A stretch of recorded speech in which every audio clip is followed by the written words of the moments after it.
Ito po, sabi ni Amy Duterte, Amy Duterte pushes zero income tax for workers earning below 500K. Yan. So, ito po pinapropose ni Amy Duterte, zero income tax daw para sa mga workers below 500K. Okay. Pinapropose yan ni Amy. Dapat daw wala ng income tax ang mga workers na ang kanilang mga income ay 500,000 below. Okay. So kung titingnan natin mga kaibigan, sa side ng isang ordinaryong tao, no? Dalawang side, ano natin tingnan natin mga kaibigan dalawang side tayo. Sa side ng isang ordinaryong tao, sasabihin niya, uy, maganda yan. Naku, wala na kaming income tax. Yan, mas maganda yan. Okay, yan. Yan po, syempre matutuwa, no?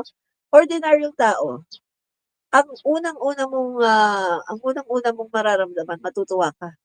Kasi wala nang wala nang income tax, no? So, wala ka ng kaltas, no? Sa income tax mo. Pero mga kaibigan, sa side naman ng ekonomista, no? At saka sa side ko na rin bilang isang komentarista. Ekonomista, komentarista, no? Ito naman ang masasabi ko. Para po sa akin, 500,000 below. Para po sa akin, okay pa rin po na magkaroon ng income tax. Okay pa rin. Pero, very little lang. Maliit na maliit lang. Para po sa akin bakit po ako, para sa akin bakit po ako against, no, na totally mawala itong income tax, itong mga tao na sumasahod ng below 500K. Bakit po ako totally disagree? At bakit gusto ko po na kahit papaano may income tax pa rin, no? Maliit na maliit nga lang, no? Konting-konti lang ang income tax nila, at least meron pa rin. So bakit po mas gusto ko yun na meron pa ring income tax itong mga nag-earn ng 500,000 below? Kasi po ganito po ang para sa akin. Naniniwala po ako na kapag ikaw ay mamamayan ng isang bansa, it's your obligation. Obligasyon mo yan na kahit papano ay makapag-ambag sa gobyerno, sa bansa, no? Makapag-ambag ka kahit katiting, no? Kahit katiting lang na kahit kaunting-kaunti lang ibawas sa'yo as your income tax. At least makapag-ambag ka. Kasi mahalaga po, no, na bilang citizen ka ng isang bansa, mahalaga na alam mo na meron kang obligation, no? Hindi lang ito para sa iyong sarili, kundi para sa buong bansa, sa kabuuan. Kasi po, alam po natin na kahit piso, yung income tax mo, yung ibawas sa'yo na income tax, kahit piso lang yan, kahit 2 piso lang yan, pag pinagsama po yan, malaking halaga yan.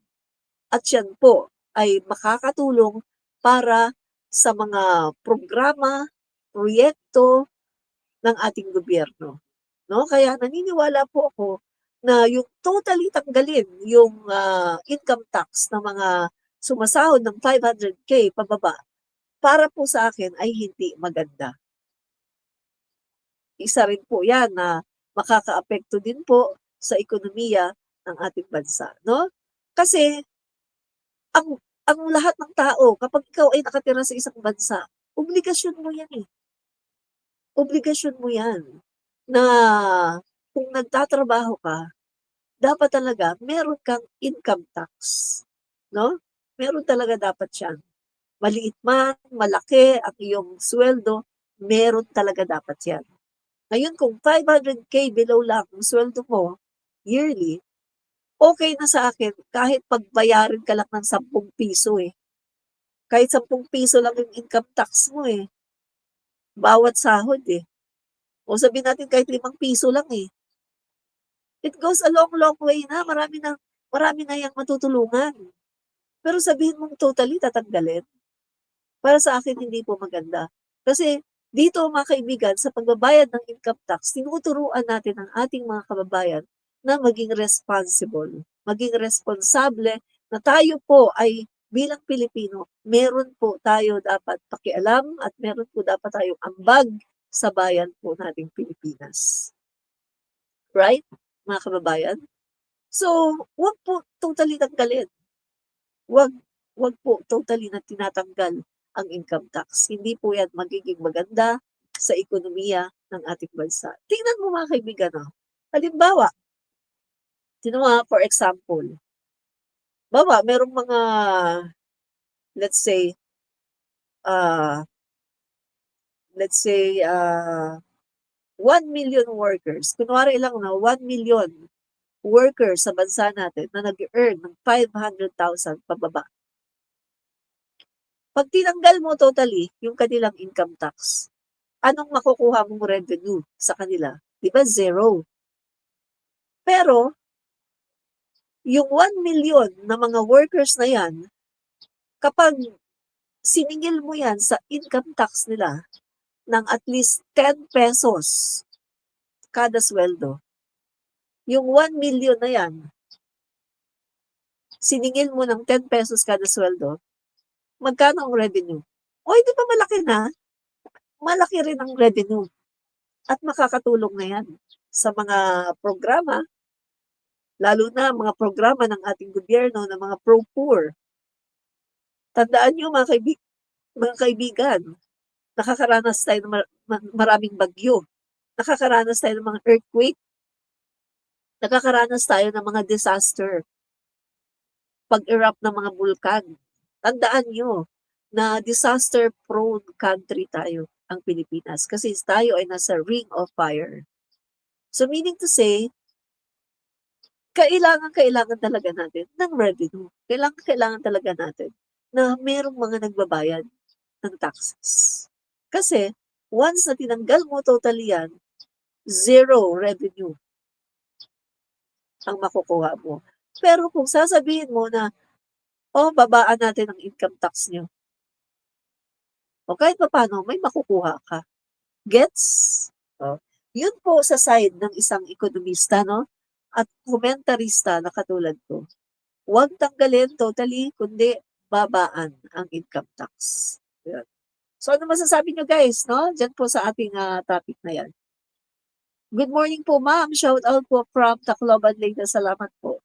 Severina Kalub, 8593. Ay, hello, shout out sa iyo. Nakapunta na po ako sa Tacloban, Leyte.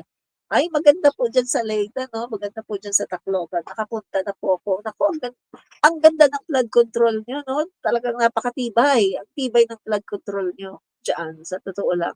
At ang ganda po ng inyong mga daanan, ng inyong mga roads. At sabi ko nga, nung kami ay nag-roam around, no? The city, no? Pinuntahan po namin yung iba-ibang municipality ng Tacloban. Sabi ko, uy, malinis dito Wala ako nakitang may tambakan ng basura. Malinis po, no? Yung Leyte, Tacloban, no? Malinis po, mga kaibigan. So, sabi ko, ganda dito, no? Fresh. Yan. Marami pong salamat, no? Sana makabalik ulit ako sa Tacloban, Leyte. Yan. Fresh po doon ang air. Yan. Marilu, sabi naman ni Marilu Huwit, gumawa na lang tayo at huwag tayong uupo sa mga madadaldal at chismisan. Yan, ang bumabagsak ating gobyerno. Tama ka dyan, no? Correct ka dyan. Marilu Huwit. Gumawa, huwag yung walang ginagawa kundi nagpapakalat ng mga fake news, naninira sa gobyerno, no? Para lang iupo ng kanilang sara na bugot naman at walang alam, no? So, marami pong salamat no, sa inyong komento. At saka si Irma Kapuyan, nagsabi po niya, mga hidhid, sakim, gahaman at ganid ang mga demonyong politikong iyan. Walang inisip kundi ang mga bulsa nila. Magnakaw sa kaban ng bayan. Umay. Ay, oo, totoo po, no? Yan, yang mga Duterte na yan, ganyan talaga yan, no? Mga DDS na yan, mga ganin, mga hidhid. Yan. Joseph Tumali.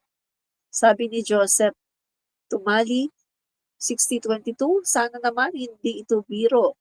Sana nga'y ito'y totoo. Oo nga, no? Huwag kayong mag-alala, magkakatotoo yan. May impeach yan si Sara. Mai-impeach po yan. Ayan, okay. Sino pa? Maria Teresa Dichoso. Hello po, atat na atat si Buday na maging presidente. Walang matino na isip, hindi pwedeng maging presidente ng isang bansa pag may diferensya sa pag-iisip. Wait muna ang impeachment mo. Ay, tama po kayo dyan. No? Hindi po siya pwedeng maging presidente kasi meron po siyang hindi lang saltik kundi talaga malala Malala talaga, no? And then si Ron Reyes, pati sa mga empleyado ng gobyerno, pasahod sa kanila at economy ng bansa, babagsak pag walang tax. Correct po kayo, no? Kailangan po talaga ang tax. Hindi po pwede na mag-operate ang gobyerno kapag wala pong tax. Kailangan po talaga natin ng tax. Kaya okay lang po sa akin, no? Mababang tax. Not totally natanggalin, kundi mababa lang, no? Yung kaya lang natin. Yan. Madadagdagan ang mga korap at mga adik kung hindi papalitan ang Pangulo, sabi ni Kylie Nicole Quindosa. Nako, sabi niya, madadagdagan daw ang mga korap at mga adik kung hindi papalitan ng Pangulo. Di nga. Nawala nga yung mga korap at mga adik Kasi in-expose si PBBM, yung mga korap, di ba? O yung mga adik naman, nandun na sa dahig. Oh. Pero yung iba, nasa Davao pa, hindi pa nahuhuli. O, di ba? O. Okay. Nagpabasa pa tayo dito. Mga Duterte supporters, kampon ng demons. Demons, promise po. Tumpak. Correct ka dyan. Mga kampon yan, no? Kampon yan ng demons. Yan. Okay, mga kaibigan, no? So, hindi po tayo agree sa sinasabi ni Amy Duterte. Mag-isa na lang siya. Huwag niya tayo idamay, no? Yan. So, sa ating pong susunod na topic, Padilla calls Arroyo among Philippines' best president. Grabe. Sandali guys mag-blow lang ako ng aking nose.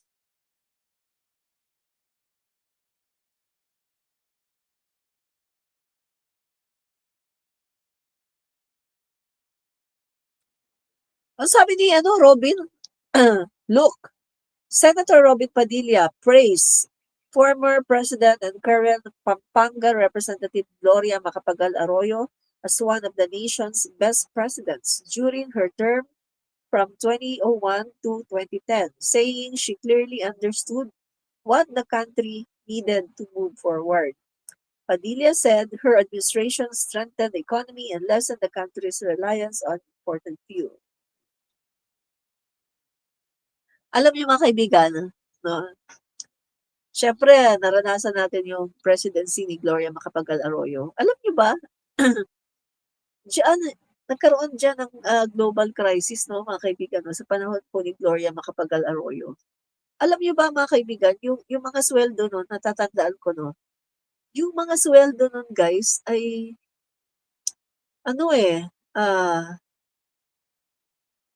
nangyari nun, mga kaibigan, ito, nire-recall ko, nung natatandaan ko, yung nangyari sa amin nun, sa panahon ni Gloria. Merong time, between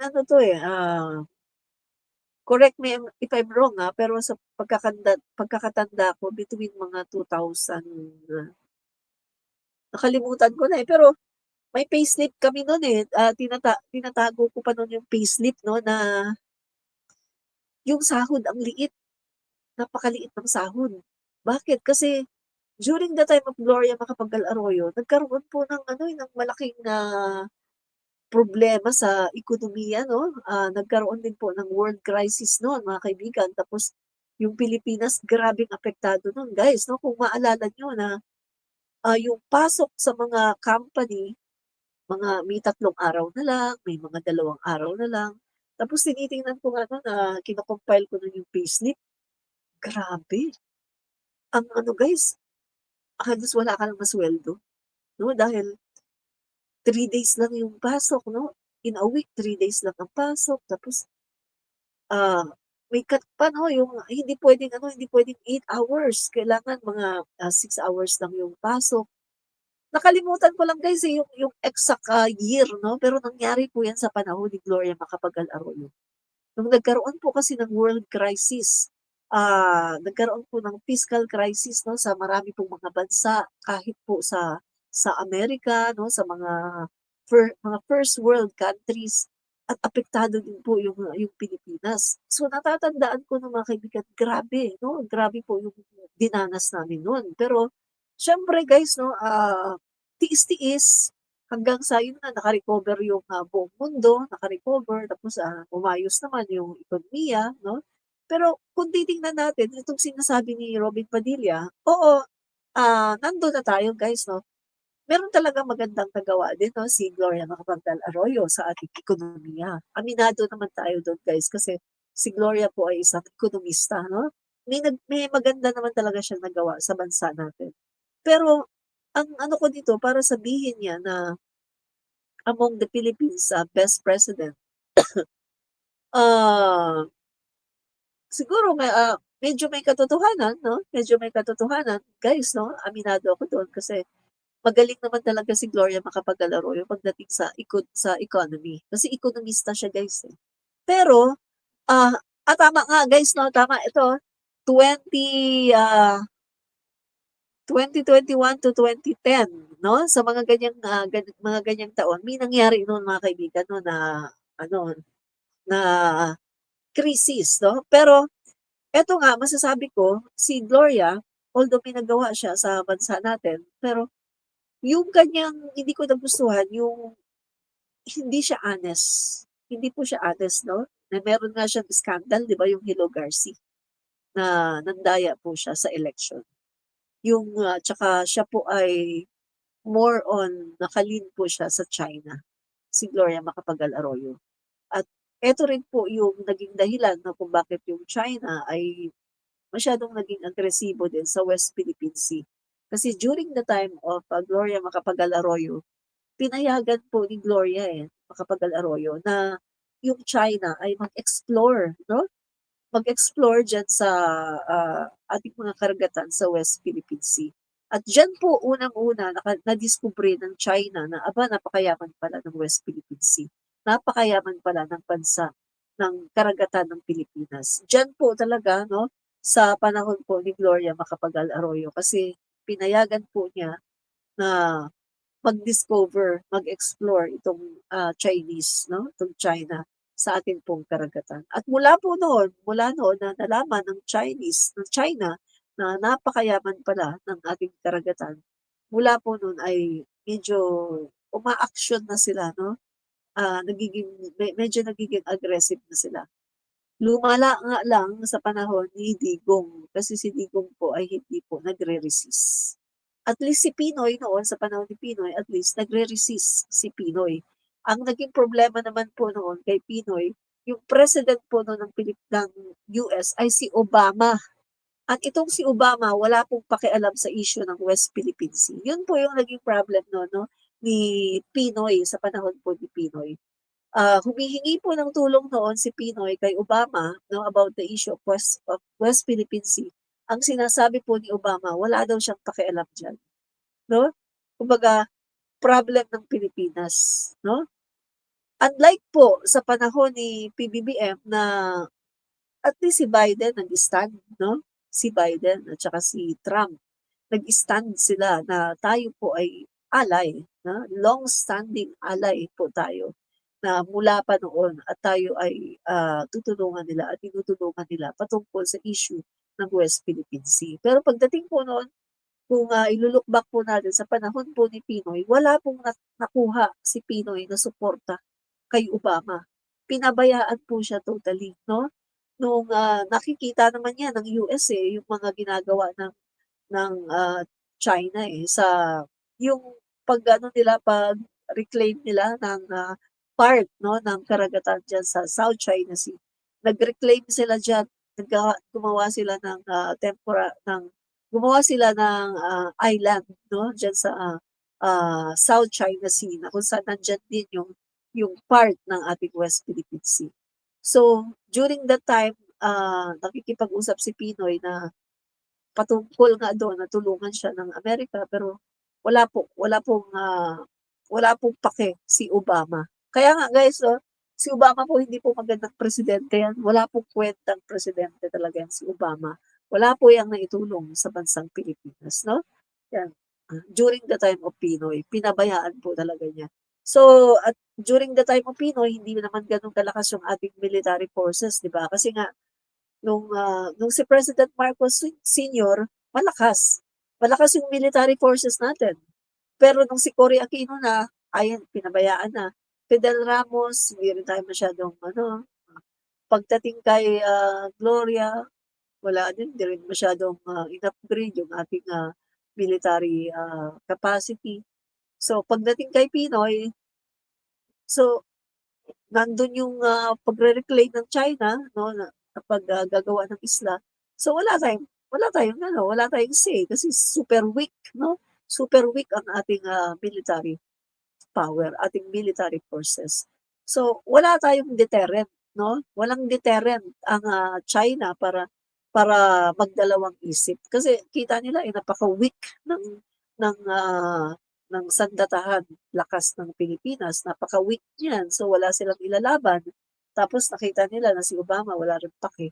So yun po mga kaibigan. Tapos dumating pa yung time ni Duterte na talagang nandun na, no, grabe. Kitang-kita yung pagkiling sa China na sa China lang talaga siya, no? Walang iba. Yung US inaaway, yung ibang bansa inaaway, dito lang talaga siya sa China. Kaya yung China during the time ay lalo talagang lalong lumaki ang ulo. Kaya talagang ginawa nila ay halos inaangkin na nila etong West Philippine Sea, 'di ba? Yan. Yun po mga kaibigan, no? Ah, dali. Ikulong na yan para di mangagat. Hello, Admin Rich, Eric De La Cruz. Salamat po, Eric De La Cruz at Manuel Angeles, no? Sa comment. Raymando Laudato, 2770. Para sa akin lang hindi siya pinakamagaling. Tama naman po kayo, hindi po siya pinakamagaling. Pero isa po siya sa magaling na presidente ng Pilipinas, pero hindi siya pinakamagaling, no? Kasi para sa akin guys, ang pinakamagaling po na presidente ng Pilipinas ay walang iba kundi unang-una si President Marcos Sr. Pangalawa, si President Marcos Jr. 'Di ba? Pero dahil pass na po, no, dahil pass na, nakaraan na po si President Marcos Sr. Kaya para po sa akin ngayon, in the present, ang pinakamagaling po na Pangulo ng Pilipinas ay si President Marcos Jr. 'Di ba?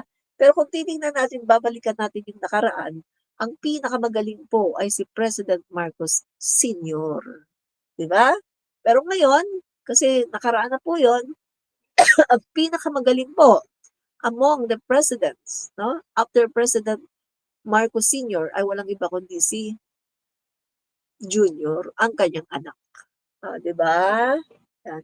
So sabi pa po ni Padilla, her administration strengthened the economy, lessen the country's resilience on important fuel. Yan.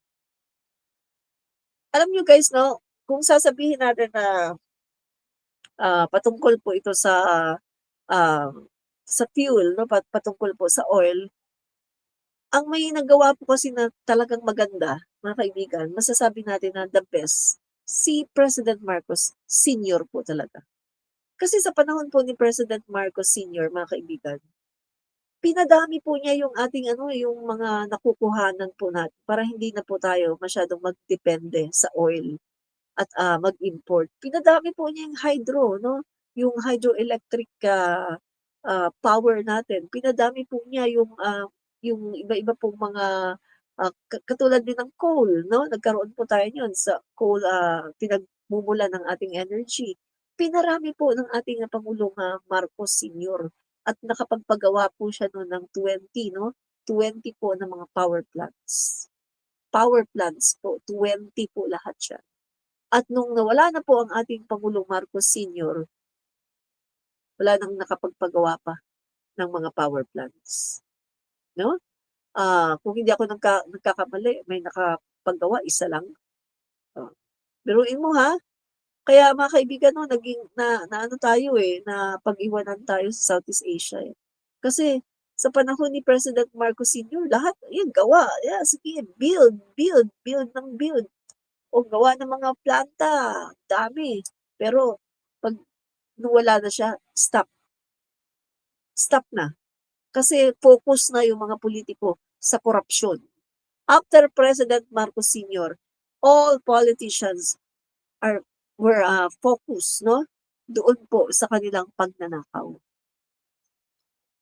Guys, sa totoo lang, President Marcos Sr. hindi nagnakaw. Never nagnakaw si President Marcos Sr. Alam niyo kung bakit? Tignan niyo guys,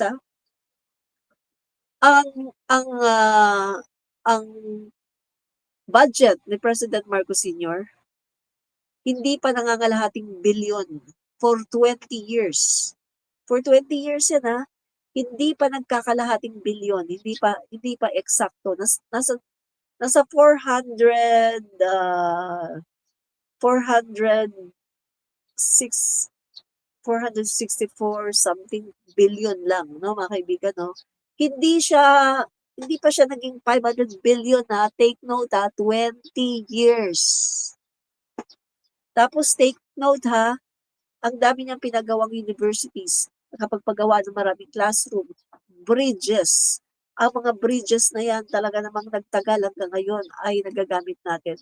Yung Maharlika Highway 'no, yung the backbone of, all highways mga kaibigan, siya nagpagawa niyan. Lahat mga kaibigan 'no, yung mga magagandang mga buildings natin na hanggang ngayon ay pinapakinabangan like PICC, yung, PICC, Folk Arts Theater at marami pang iba 'no. Yung mga hospitals na hanggang ngayon ay pinapakinabangan at dinadayo ng mga tao 'no, katulad ng Lung Center, Kidney Center, Children's Hospital, um, yung, PGH 'no, pinalawak niya, nagpagawa ng, ilang story 'no, dinagdagan at, East Avenue siya din ang pangulo din ang nagpagawa niyan, Marcos Sr. yan, sa panahon ni Marcos Sr. yan. Ang ginawa lang East Avenue, dati hindi East Avenue ang pangalan niya 'no, so pinalitan nung nawala na si Marcos Sr. So mga kaibigan, kung titingnan natin yung kanyang mga nagawa, napakarami ng hanggang ngayon ay ating nai-enjoy. At kita mo, walang substandard kasi hanggang ngayon buhay na buhay pa. Masasabi mo kasi na may korapsyon kapag yung mga proyekto ay substandard at kapag yung mga proyekto ay, hindi napakinabangan at hindi nagtagal. Pero tingnan niyo, ang mga proyekto ng ating Pangulo Marcos Sr. until now pinapakinabangan natin ngayon. Kaya wala po siyang ninakaw, never siyang nagnakaw. Yun po ang katotohanan. But after President Marcos Sr., ang halos lahat ng mga presidente wala nang ginawa kundi magnakaw. Dumami po ang mga kawatan ng mga magnanakaw. Lumala sa panahon ni dating Pangulong Duterte. At ngayon naman sa panahon ni Bongbong Marcos na kanyang anak, eto na naman, ang kanyang anak na naman ang mag-aayos. Inaayos na naman ni Pangulong Marcos si Jr. Inaayos niya na matigil na ang korapsyon sa gobyerno. Kaya ang ginawa niya, pinasabog niya itong mga korapsyon sa DPWH nung kanyang SONA. See? So meaning to say mga kaibigan, no? Marcos talaga ang na may tunay na concern sa ating bayang Pilipinas. Marcos talaga. Never ang mga Duterte na naging concern. Ang mga Duterte concerned lang sa kanilang sariling bulsa, sa kanilang sariling power, sa kanilang mga kapakanan. Doon lang concern ang mga Duterte. Pero ang Marcos, concern sa kapakanan ng taong bayan. Real talk, walang personalan. Di ba? Okay, so basa muna tayo isa. Raymando Laudato. Di siya magaling sa tingin ko dahil malaki ang nawala sa fertilizer fund na kinulimbat nila. At saan ba yan? Na kinulimbat nila at pinabagsak din nila si Erap Estrada kasabwat ang matataas na negosyante at mga realistang na nalinlang nila. Yun po. Tama po kayo dyan, no? Pagdating po kasi kay Gloria, marami po siyang ginawa na hindi maganda eh, no? Kung titingnan natin as economist, magaling sana siya. Pero kung titingnan natin yung mga ginawa din niya, no, katulad ng nung Hello Garcia, malaking iskandalo yan. Tapos yung unang-una, syempre, yung pagpapabagsak nila kay Erap, di ba? Unang-una yon pinabagsak si Erap. Pero si Erap kasi, ito guys dapat naman kasi pabagsakin si Erap, no? Kasi alam nyo guys sa panahon ni Erap noon, alam nyo ba ginagawang bar, yung Malacanang? Inuman sa Malacanang, happy-happy. Dapat din naman talaga pabagsakin si Erap, no? Mga kaibigan. Sa totoo lang. Kasi, kay Erap noon, wala masyadong guys eh. Wala, wala siya masyadong, ginagawang maayos sa kanyang pamumuno, no? Pero, ang masasabi ko, may nagawa din naman si Erap na maganda, no? Na mga infrastructure, meron din. So, to be fair mga kababayan, lahat naman ng mga presidente, meron silang tinatawag na strength, meron ding weakness. May nagagawa din po silang maganda, pero may nagagawa din silang pangit, no? Pero ang po kasi nito kung iba-balance natin, kung titingnan po natin kay Gloria, no, mas lumalamang kasi yung nakikita ng tao na nagawa niyang masama, no? Kaysa dun sa nagawa niyang mabuti. Kaya marami pong tao nagsasabi na isa sa worst president si Gloria Macapagal-Arroyo, no? Na masasabi ko, oo, nag-a-agree naman ako doon mga kaibigan. Pero kung titingnan natin yung pagiging ekonomista niya, magaling po talaga ekonomista yan. Ang problema lang po mga kaibigan ay hindi po niya nagamit no ng todo-todo kasi dahil po sa kanyang mga nagawa no ng mga hindi magaganda, no? So, nababahiran ng politika no yung kanyang pamumuno sa Pilipinas. So, para sa akin po talaga the best president is Apu Lakay. At ngayon sa present, kung titingnan natin yung mga nakaraang mga presidente, BBM po talaga, Bongbong Marcos, the best, no? Kasi ang pangulo po natin ay holistic approach eh. Hindi katulad kay Duterte, war on drugs, war on drugs, focus sa war on drugs. Wala na sa ekonomiya, wala nang pakialam sa energy problem, wala nang pakialam dun sa mga problema natin, mga social issues, walang pake. Basta war on drugs lang. Pero war on drugs niya, peke naman. 'Di ba? Yun po mga kaibigan, no? Yan. Ang legacy ni Erap, oo nga, ang daming Abu Sayyaf, no? Grabe. Alala ko yan, grabe talaga, ang daming Abu Sayyaf, no? Nag-all-out war pa siya nun eh. Oo, sa Abu Sayyaf, no? Legacy ni Erap, pinulbos niya mga Abu Sayyaf, oo. Nag-all-out war siya noon, mga kaibigan, no? Si Erap sa mga Abu Sayyaf, nalala ko nun. Dumami kasi, alam nyo guys bakit dumami yung Abu Sayyaf? Dahil kay Cory Aquino. Cory Aquino po talaga ang reason kung bakit po dumami ang mga Abu Sayyaf. Kaya nga mga kaibigan, no, yung pagtanggal po kay President Marcos Sr., hindi po talaga nakaganda sa Pilipinas. Sa totoo lang, no, kung may mga dilaw dito at kakamping, no, sa totoo lang po, yung pagtatanggal kay President Marcos Sr., ay nakasama, totally nakasama po sa Pilipinas. Hindi po talaga nakaganda. Dahil po sa ginawang pagtatanggal kay Apo Lakay, nagkawindang-windang po ang Pilipinas. At talaga namang may nangyari po sa atin ay talagang nalugmok po tayo nung nawala na si Apo Lakay. Real talk lang po tayo dito ha. Walang personalan. Real talk lang. Talagang nung tinanggal si Apo Lakay, doon po nag-start mga kaibigan. Yung piso natin, grabe, bumaba. Ang baba na hanggang sa hindi na po tayo nakaahon. Sa totoo lang mga kababayan, no? Kita nyo nga Apo Lakay, 20 years. Wala pang kalahating bilyon ang kanyang budget. Doon mo makikita na sa panahon ni Apo Lakay, ang laki ng value ng ating piso.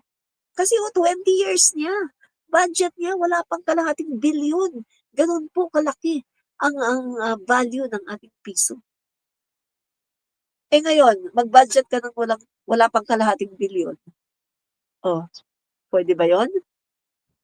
May gulay, kahit nga DepEd na ahensya kahit DepEd lang trilyon ang budget, 1.2 trillion. Sa panahon ni Apo Lakay, wala pang kalahating bilyon. Ang budget niya, 20 years. Doon mo ipagbabasihan na talagang sa panahon ni Apo Lakay, napakalaki ng value ng ating piso.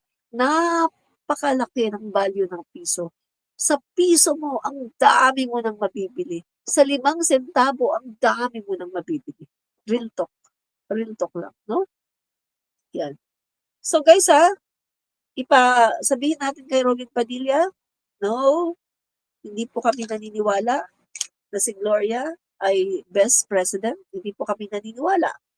Ako po bilang komentarista, mas naniniwala ako na ang best president, Apo Lakay.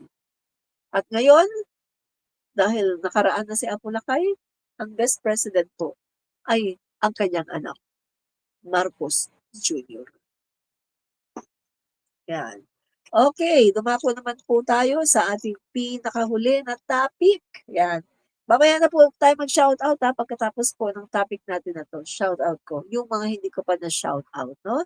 So, eto naman po, naku, ano ba ito? Higit 21 million halaga ng shabu na sabat mula sa pasahero sa NAIA noong April 5, 2026.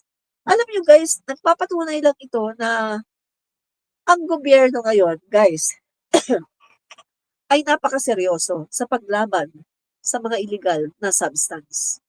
Nagpapatunay lang ito guys kasi maraming beses na may nasasabat sa NAIA. Meaning to say, wala nang nakakalampas sa ating border na mga ipinagbabawal na substance.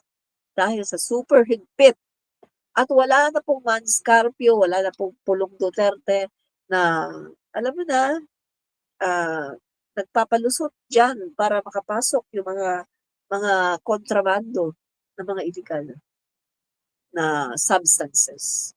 Wala na po ang mga Dutertes. Wala na yung kanilang mga kakampi diyan sa NAIA para papasukin yung mga illegal substances na yan.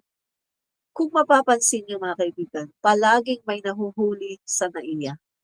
Kasi wala na po yung mga Duterte. Wala na po yung mga kakampi nila dyan na talaga namang nagpapalusot sa mga illegal na mga substances.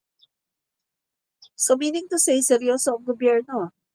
Don't dare to bring illegal substances in the Philippines.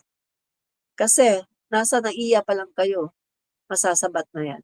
Nasa NAIA pa lang kayo, makukumpis ka na yan at kulong kayo. Diba? Kaya yan po ang mensahe na iniiwan ng ating gobyerno. Huwag na kayong magtangka na magpasok dito sa loob ng Pilipinas dahil hindi na kayo makakalusot. Marcos na to. Marcos Jr. government na to. Hindi na to Duterte government. Na napaka lax, no? Wala po silang higpit, no? Duterte government, hindi po sila mahigpit sa mga pagpasok ng mga illegal na mga kontrabando. Kundi hinahayaan po ng Duterte government na makapasok ang mga illegal na kontrabando sa ating bansa. Kasi yan po ay isa sa kanilang mga negosyo. Ayon po yan, no, sa hearing ng Quadcom. Negosyo yan ng mga Dutertes. Kaya hinahayaan nila na makapasok yan sa NAIA. Pero ngayon po, sa panahon ni PBBM, super higpit na. Hindi na sila po pwede sa NAIA. Hindi na sila po pwedeng makapasok pa sa ating border. Diba? Kaya ngayong iba, anong ginagawa? Pinapaanod sa ating mga coastal. Pinapaanod po. Kaso, nahuhuli naman. Nahuhuli din po, nasasabat ng ating mga Coast Guard. Kasi nga, binabantayan po, no? Direktiba po ng ating Pangulo, bantayan. Dahil, alam nyo na, hindi na sila makapasok sa border natin, no? Sa NAIA, hindi sila makapasok. So, dito naman po sila sa ating mga coastal area. Pinapaanod nila yung mga tunay-tunilada, mga tunay-tunilada ng mga shabu, ng mga illegal substances, no? Pinapaanod nila sa mga coastal natin. Tapos tinitimbrehan kung sino yung kukuha. Pero hindi pa rin sila nagtatagumpay kasi nasasabat pa rin ang ating mga Coast Guard. Meaning to say, huwag na kayong magtangka na magdala ng mga illegal dito sa aming bansa kasi hindi kayo papayagan ng aming Pangulong Bongbong Marcos Jr. No? Dahil ang war on drugs ng aming Pangulong Bongbong Marcos Jr. ay tunay na war on drugs. Hindi peke na katulad ng war on drugs ni Duterte. Tandaan nyo yan, no? So, yan po mga kaibigan, no? So, nasabat po 21 million na halaga ng shabu, no? Sa isang pasahero sa NAIA. O yan, kulong ka ngayon. Nagpagamit ka no?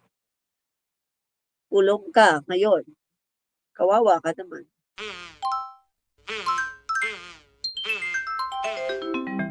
Kakulango.